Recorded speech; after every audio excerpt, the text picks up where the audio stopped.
যার সঙ্গে আগের রিলেশনশিপ ছিল, মেসেজ দিলেন, জান তোমাকে আমি বিয়ে না করে অনেক ভুল করেছি, তুমি আমার জন্য পারফেক্ট ছিলে। এটা শুধুমাত্র চরিত্রহীন নারী করতে পারে, ঠিক কিনা বলেন? এখন যেইটা আছে এই ব্যাটারে ভালো লাগে না, তাই না?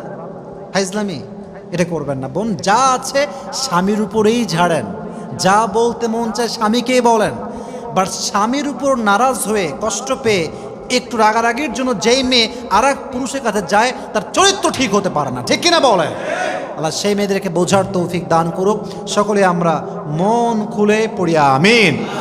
তবে হ্যাঁ, স্বামীকে আসলে নিজের আবেগটা প্রকাশ করতে হয়। দেখেন, আমরা জানি যে আমাকে অমুক ব্যক্তি ভালোবাসে, এটা আমরা ফিল করি। বাট একজন পার্সন আপনাকে ভালোবাসি বললে আপনার ভালোবাসা অটোমেটিক আরও বেড়ে যায়, তাই না?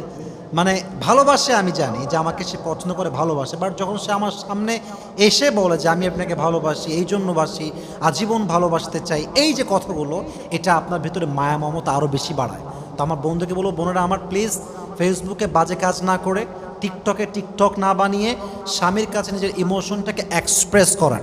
আপনার স্বামীর হৃদয়ে আপনার জন্য ভালোবাসা ঢুকাই দিবে একজন, আওয়াজ দিয়ে বলেন তো তিনি কে?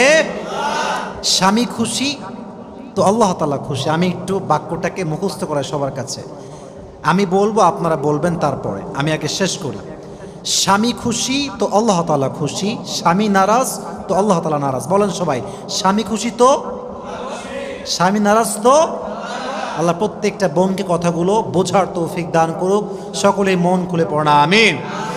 7, সেই নারীকে আল্লাহ তাআলা বড্ড ভালোবাসেন যেই নারী নিজের চোখের হেফাজত করে। চোখের হেফাজত পুরুষের জন্য নয়, নারীর জন্য চোখের হেফাজত। মাঝে মাঝে দেখবেন যে রাস্তায় যাচ্ছেন, চোখ পড়ে গেছে এক মেয়ের দিকে, দেখবেন সেও তাকায় আছে, এটা ঠিক না। নারীদেরও যেমন চোখে হেফাজত করতে হবে, আমাদেরও হেফাজত করতে হবে। কারণ আমাদেরও যেমন অ্যাট্রাকশন আছে, নারীর মাঝেও অ্যাট্রাকশন, আকর্ষণ যুবক ভাইয়ের আছে না নাই? যে নারী স্বামীর দিকে শুধু তাকায়, অন্য পুরুষদের চোখ হেফাজত করে, তাকে আল্লাহ তাআলা নিজেই ভালোবাসে। সুবহানাল্লাহ।